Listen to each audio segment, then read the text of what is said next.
On the morning of our Hawaii family trip, I woke up to an empty house. My parents and brother had already left without me. On the living room desk was a note from my mother that read, "You're just a freeloader living here. Home suits you." That was the moment everything changed for me. I made sure they couldn't come back to my house. In an upscale residential area of Manhattan, Kelly Holmes stood by the window on the third floor of the 5-story Holmes family luxury house. The sky, tinged with purple as the day waned, began to highlight the headlights of luxury cars passing by on the street. The cell phone of the 17-year-old girl vibrated. A message from her best friend Julia. "Kelly, emergency. Did the police contact you? Your parents are really worried. Please reply soon." She stared at the screen. The police? Her parents are worried? She didn't understand. As she scrolled, more messages appeared. "Is it true you're missing? Where are you? Everyone is looking for you." Kelly's hands began to tremble, and a cold sensation surged through her body. She was definitely here. She had been staying here all week since her parents refused to take her to their wedding. "Julia, what are you talking about? I'm here." She sent the reply, and immediately her phone rang. Julia's voice was confused and shaky. "What? But your parents filed a missing person report. Haven't you seen Instagram? Everyone's looking at the posts from your parents." Kelly hurriedly opened Instagram. An unbelievable scene unfolded before her. A family photo taken in front of a luxury resort hotel under the blue skies of Hawaii with palm trees swaying. Her mother in an elegant summer dress, her father in a fine linen suit, her sister Sandra in a designer dress, and her brother Chris in a casual branded suit. A perfect family vacation photo, and her mother's post read, "Our beloved daughter Kelly is missing, and this special day is filled with mixed emotions. We are cooperating with the police in the search, praying for her safety." Kelly's vision blurred. Nausea surged. She felt as if she might collapse right there. She leaned against a luxurious chair by the window. Looking around the room, a white-themed interior, designer furniture, and a wall-to-wall bookshelf, luxurious yet with a somewhat cold atmosphere, a space that symbolized the 17 years of her life. This was the explanation her parents chose for not wanting her at the wedding. Missing. It all started on a morning in February. At breakfast, her usually cheerful mother announced something important. After living together for 25 years without marriage, her parents had finally decided to have a formal wedding. "It's in Hawaii. It'll be a small but lovely ceremony." Her mother Beth spoke as if she were talking about a dream. "Sandra, I want you to be my maid of honor." Kelly's sister Sandra cheered. "Mom, it's going to be a wonderful ceremony. We'll make everything perfect, from the dress to the hair and makeup." Kelly's father Richard smiled at her brother Chris. "Chris, will you be my best man?" "Of course, Dad. It's an honor." No one looked at Kelly. Around the luxurious dining table, there was a family of 5, but only 4 were actually part of the conversation. Kelly was just there, merely existing. It had always been like that. Her sister and brother had always been the stars, the pride of their parents. Compared to them, Kelly was quite ordinary, with no particular talents to speak of, just an average child who might have seemed inferior to her parents, who already had exceptional children. At some point, Kelly began to be treated like she was just air. Initially, she felt out of place. But gradually, she came to accept her situation. The wedding preparations progressed rapidly. Every week, her mother and Sandra visited upscale boutiques, hunting for wedding and party dresses. The two shopping together looked more like best friends than mother and daughter. Her father and Chris went to a luxury tailor for tuxedos. Chris also showed interest in his father's passion for luxury cars, even planning the honeymoon drive. The living room overflowed with wedding planning materials, brochures from luxury hotels, first-class airline information, and detailed notes from meetings with the wedding planner. The family's conversation was always dominated by the wedding. For the decorations at the venue, these white roses are nice. For catering, let's go with a French and Italian fusion. The guest list already has over 100 people. Kelly quietly observed, she was hoping someone would notice her presence, but those hopes were consistently dashed. When the topic of a flower girl came up for a moment, attention turned to her, but the conclusion came quickly. Sandra's 3-year-old daughter, Ashley, came to be their perfect choice. "Ashley will be so cute." "Yes, she's the perfect age. Everyone will want to take pictures of her." When her maternal grandmother, Dorothy, suggested that Kelly read a poem at the ceremony, her parents immediately rejected the idea. "We want a simple ceremony," her mother said. "No need for any unnecessary performances," her father added. Kelly painfully understood the true meaning behind those words. She was deemed an unnecessary presence. One evening in May, her father called out to her, "Kelly, can I talk to you for a moment?" In the living room, her mother was looking at pictures of the venue on an expensive tablet. When Kelly entered, her mother turned off the screen. "There's something about the wedding I need to discuss," her mother began, choosing her words carefully while sitting on the leather sofa set. You. Her mother hesitated. I think it's better if you don't attend. Kelly couldn't believe her ears. The air in the living room surrounded by luxury furniture seemed to freeze instantly. What do you mean? Our wedding is going to be very elegant, her mother said, caressing the expensive Persian carpet with her toes. You're not good with that sort of thing, are you? Not good with it, Kelly's voice trembled. The light from the luxurious chandelier suddenly felt too bright. You don't want to invite me? Her father cleared his throat from his custom leather armchair. You're not suited for these kinds of events. You wouldn't handle it well like Sandra or Chris. But I'm your daughter, Kelly's voice echoed faintly in the spacious living room. That's exactly why, her mother interjected while absent-mindedly playing with her expensive necklace. We don't want to embarrass you. At that moment, something inside Kelly crumbled. She felt as if she could hear the last bastion of her family built over 17 years collapsing. Embarrassing? Kelly's voice rose. The family photos displayed in the living room suddenly looked alien.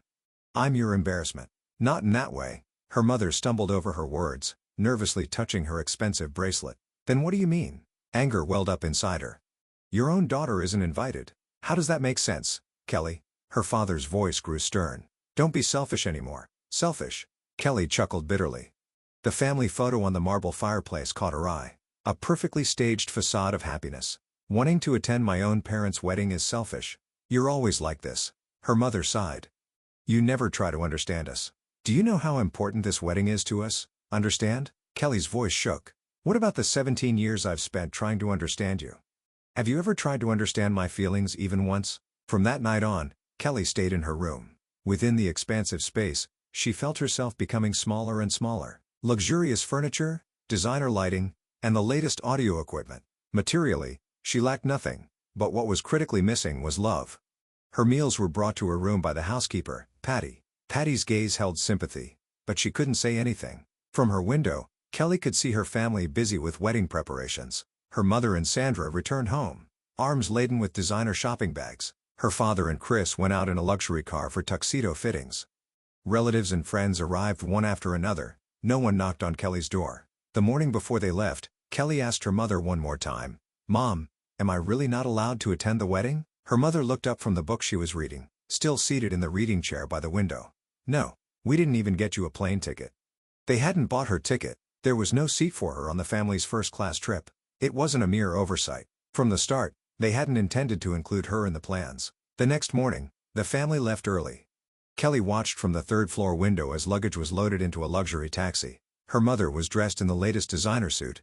Her father wore a custom luxury tie. Sandra donned a coveted brand dress, and Chris appeared in a casual yet fine suit. It was like a scene from a perfect family photo. In the morning light of the upscale neighborhood, they shone like they were on the cover of a magazine. However, Kelly was not there. No one looked back. No one said goodbye. It was as if she had never existed from the beginning. Photos were continuously posted on social media. A private beach at a luxury resort in Hawaii, captioned with spending the best time as a family. A pre-wedding celebration at a 5-star hotel. With my beloved family, experiencing the best moments of my life. May these happy times last forever. Tomorrow is our special day. The comments section was filled with congratulations. What a lovely family. The ideal family. I aspire to have a wonderful family like yours. Kelly stared at her expensive smartphone screen. There indeed was her family in a luxurious place, dressed in expensive clothes, all with perfect smiles, yet there was nothing to indicate her presence. The meals brought by Patty remained mostly untouched. In the spacious room, only time flowed slowly. The phone call came one evening, a week after the wedding. Kelly, did the police contact you? Your parents are really worried. Please reply soon. Julia's voice was urgent. There was a tension in her best friend's voice that was usually not there. Police? What are you talking about? Kelly's voice trembled. What? You don't know? Your parents filed a missing person report. Haven't you seen Instagram? Everyone is worried. With trembling hands, she opened Instagram. As she scrolled through, an unbelievable number of posts appeared. Her mother's post, our youngest daughter is missing, and this special day is filled with complex emotions. We are cooperating with the police in the search, praying for her safety. Prayers for Kelly to our beloved daughter, come home soon. Numerous comments were posted, I'm so sorry. Hope she is found soon. Any clues from the police? How heartbreaking on such a day. Kelly's mind went blank. She felt like she might collapse onto the luxurious floor of her own room. Nausea surged. They knew. They knew she was here, that she was spending time in this room, that they had left her behind. Yet they lied about her being missing. As the evening light filtered into the luxurious room, Kelly stood up. Her parents' lies, they were the culmination of 17 years of neglect and exclusion. She began to prepare carefully. First, the day's newspaper. She placed it in a position where the date was clearly visible. Next, a selfie in her room with the sunset through the window as the backdrop, her expression calm. Then, she started writing the post. I am not missing. I am here in my room at home in Manhattan. My parents know I am here because they refused to take me to the wedding. They said you don't fit in. They didn't even buy me a ticket. They didn't prepare a dress for me. And now they are lying about me being missing. This is the truth. The ugly truth behind the facade of a perfect family. Before hitting the post button, she took a deep breath. A moment to end 17 years of silence. She pressed the button. The response was faster than expected. Within the first 30 minutes, comments and messages flooded in from friends and relatives. From friends, Kelly. Is this true? Unbelievable. Too cruel. Do you need anything? How can I help? Messages also poured in from strangers. Kelly's post spread rapidly, accompanied by hashtags like erased daughter, fake family, moment of truth. The family's response was not delayed. 10 missed calls from her mother. The voicemails were frantic. Kelly, what are you doing? Delete this now. Think about our feelings. Messages also came from her siblings and father. After midnight, a call came. It was from her maternal grandmother Dorothy, Kelly. Her grandmother's voice was as warm as ever, yet that night, it carried a special strength. I've seen it all, the social media posts, the comments, and the missing person report. Tears streamed down Kelly's face uncontrollably. Grandma, you've done well. Her grandmother's voice was gentle. You've endured alone for 17 years. It's enough now. But I'm only 17, and my parents, Kelly's voice shook. You don't need to worry about legal matters. Her grandmother reassured her with conviction. I've spoken with your Uncle Jason, he has already arranged things with a lawyer. Really? Hope began to dawn for Kelly. That missing person report was the last straw, her grandmother explained. This isn't just a domestic issue. It's a clear case of abuse. The court will be on your side. The next morning, her grandmother outlined a concrete plan. At 3 p.m. the day after tomorrow, Jason and I will come to pick you up. Just pack the essentials. Don't forget important documents, your passport, insurance card, school records, you'll need everything. Kelly quietly began to prepare. Packing up 17 years of her life was challenging, but truly essential items were few. On the promised day, just as her parents' taxi, fresh from Hawaii, slid up to the front door, an unexpected scene unfolded. Her grandmother Dorothy and Uncle Jason were waiting, along with a lawyer dressed in a gray suit. They simply froze at the unexpected greeting. Mom? Beth's voice trembled. Why are you here? We've come looking for our missing granddaughter. Dorothy's voice was laced with icy sarcasm. Richard stepped forward. This is a family matter. Outsiders shouldn't. Outsiders? Dorothy interrupted, who falsely reported their daughter missing. She then pulled out a stack of documents. Here's the evidence that Kelly has been in her room, including testimony from the housekeeper, Patty. The color drained from the parents' faces. Kelly, come down, Dorothy called. Kelly began descending the stairs slowly, suitcase and a small bag in hand. Her 17 years of life were packed inside. What are you thinking? Richard confronted her, his high-end suit collar disheveled, making such a shameful post on social media. Is my post an embarrassing one? Kelly looked directly at her father, struggling to keep her voice steady. Or is it more embarrassing that my parents lied about me being missing? We were thinking of you too, Beth started to say. Tears streaked her sun-tanned cheeks. Thinking of me, Kelly's voice rose. Excluding me out from the trip? Faking my disappearance. A heavy silence filled the grand entrance hall. The crystal chandelier cast a cold light. Why? Kelly asked quietly. Why missing? It's about appearances, Beth unexpectedly answered, nervously clutching her expensive handbag. How could we tell anyone that our daughter refused to attend the wedding? Our reputation would be. I refused. Kelly's voice quivered. You excluded me. You've always been different, Beth shouted. You never try to meet our expectations like Sandra and Chris. Always alone, always choosing a different path from us. So that makes it okay to erase me. No one answered. Shadows stretched across the marble floor as the evening deepened. Kelly, let's go. Dorothy spoke gently. As Kelly headed towards the entrance with her luggage, Beth called out to her in a panic. Wait! She rushed over, her designer high heels clicking on the floor. You're still a minor, you can't just that's enough, Dorothy interrupted calmly. Look at this. The lawyer produced new documents. These are petition papers for the court. The lawyer's voice resonated. Evidence of abuse and neglect. False missing person reports on social media. It's all recorded. Are you trying to threaten us? Richard's voice was a low growl. It's not a threat, the lawyer continued evenly. It's a presentation of facts. We hope to proceed amicably from here. The parents were at a loss for words. A heavy silence fell in the ornately decorated entrance. Before heading to the taxi, Kelly turned back one last time. Her parents stood frozen at the entrance of the luxury house. Beth wiped her tears with a luxury brand handkerchief, while Richard looked off into the distance with a stern face. 17 years, Kelly's voice echoed quietly. In the 17 years of my life, have you ever truly seen me as part of the family? There was no response instead.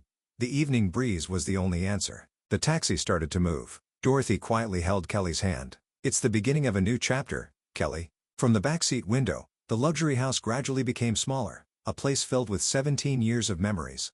A stage for a family that was perfect only in pretense, the place where she was erased. Tears streamed down her cheeks, but they were not tears of sadness, they were tears of liberation, the first step towards a new life. That night, Kelly's post became national news. Wealthy family alienates teen daughter. Modern family's darkness revealed through social media, the true voice of a missing girl. The hidden side of a perfect family image. There were requests for interviews from TV stations, newspapers wanted interviews, publishing houses offered book deals. However, Kelly turned them all down. She wasn't ready yet. She wanted to focus on reclaiming herself instead. She began to write. On her blog, she shared her honest feelings. I am no longer the erased one. This is the start of my new story. For those tired of playing the perfect family, you are not alone. St. Mary's High School was worlds apart from the private high school in Manhattan that Kelly had attended. There was no competition for brand-name goods. Instead, there were warm smiles and genuine words. On the first day, a classmate named Jessica approached her naturally. You're new, right? Want to have lunch together? Kelly hesitated for a moment. This was an act of kindness without any expectation of return, something she had never experienced before. Students who had seen her posts on social media did not pry unnecessarily. Kelly, look at this. One day during lunch, Jessica handed her the school newspaper. The literary club is looking for writers. Kelly was intrigued. She had always been good at writing, but her parents had dismissed it as a waste of time. Study business or law, they would say. Why don't you try? Jessica encouraged her. I think you have talent. From that day, Kelly began to write. It started with journal-like short pieces. Gradually, she moved on to stories and poems. By expressing her emotions through words, she felt the burdens inside her lighten. Her first short story in the school newspaper, The Voice of the Erased Girl, received more feedback than expected. A story of a girl ignored by her family and falsely declared missing. The true story presented as fiction drew remarkable attention. A girl raised to be invisible, breathing quietly under the mask of a perfect family, and the day she decided to raise her voice, she washed away the false label of missing with the truth. Kelly, this is an amazing piece, said Mish Baker, her literature teacher, in a quiet voice. Your words have a soul. Kelly's story spread beyond the school. It was featured in local newspapers, recommended for literary awards, and shared widely online. Unexpected responses arrived. An email from her mother, Beth. I read it. For the first time, I might understand the weight of what we've done. Your words have opened my eyes. A message from her sister, Sandra. I never truly considered how you felt. We were so focused on playing perfect that we lost sight of what was important. I'm sorry. A letter from her brother, Chris. We pretended not to notice. That was our greatest sin. Your courage exposed the falsehoods in our family. Kelly's story resonated with people she never expected. One day, a call came from an unknown number. Hello, is this Kelly? A calm woman's voice. I'm your father's sister, your Aunt Megan. Kelly gasped, the aunt who appeared in only one family photo at her home. The one rumored to have been ostracized by the family. 20 years ago, I was also erased from the family. Megan's voice continued as someone who didn't fit the perfect family image. Back then, no one had the courage to speak up. The conversation with Megan gave Kelly a new perspective. The Holmes family has a tradition of erasing passed down through generations. Megan's voice held old pain. I wanted to be a painter, but it was deemed unsuitable for the family stature. I was opposed by our parents and denied by your father, and eventually, it was made to seem as though I had run away. Kelly took notes with trembling hands, the family's twisted tradition, invisible chains, and the stories of those who tried to break them. One day, the results from the state's Young Writers Contest arrived. Mizu Kelly Holmes. Your work, The Erased Ones, The Truth Behind the False Missing Person Report, has been selected as the first prize winner in the high school category. She celebrated by hugging her grandmother. The story was also prominently featured in the local newspaper. And then, another unexpected response came. An email from her father, Richard. Congratulations. We failed to understand your talent. No, we chose not to understand. Trapped by the so-called tradition of the Holmes family, about Megan and about you. The email from her father continued. We were captivated by the illusion of a perfect family, only now do I realize how great the cost has been. Losing Megan, and then you. Perhaps it was a curse-like chain within the Holmes family. A lengthy email also arrived from her mother. Every day, I reread your article. We tried to erase your very existence with the lie of missing. That was the lowest act as a mother. I don't expect to be forgiven, but your voice has certainly reached us. Kelly did not reply. She felt it wasn't time yet. Instead, she began writing a new novel.